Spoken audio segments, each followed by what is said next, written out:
रोवतानी जयमाला में सनम। हम तो मेकअप लगा के रोवतानी जयमाला में सनम।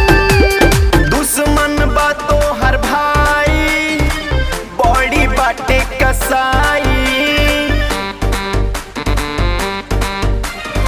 ले आइल संगे गुंडा लगता आज मुआई। गोतर देहिया के फरले बाबू हमारा के ये जान चाकू मरले बाबू। करतावे बड़ी जुल्म सितम सितम, हम निभाना पाइब कसम। माफ कर दी है सनम, हम निभाना पाइब कसम। माफ कर दी है सनम।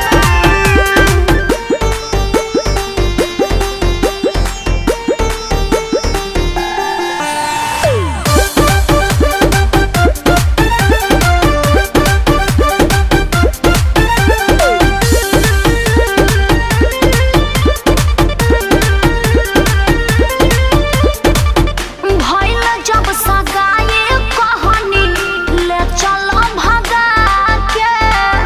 कहला शादी तोरे से करब घर वाला से बतिया के।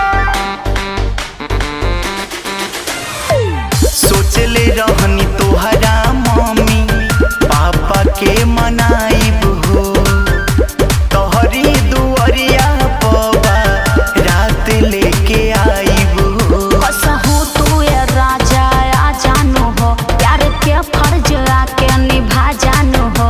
अब हमरो बचा ल भरम भरम। हम तो मेकअप लगा के रोवतानी जयमाला में सनम। हम तो मेकअप लगा के रोवतानी जयमाला में सनम।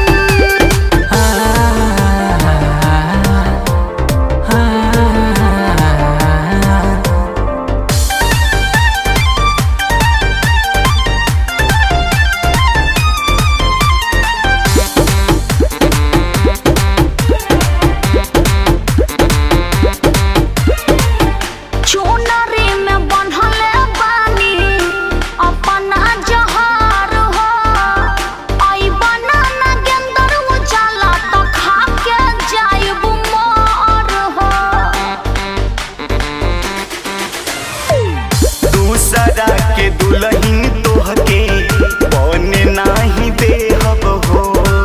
प्यार में जे बाधा बनी ओकर जान लेहब हो। कुछ देर में माला घर में पड़ जाई हो। सारा सपना सजावल वो जड़ जाई हो। अर्जुन शर्मा बनी है बलम बलम।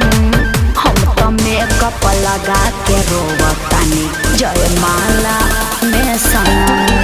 हम दया हो तनी सनम, हम दया हो तनी सनम। जयमाला में सनम। जल्दी आ जाना।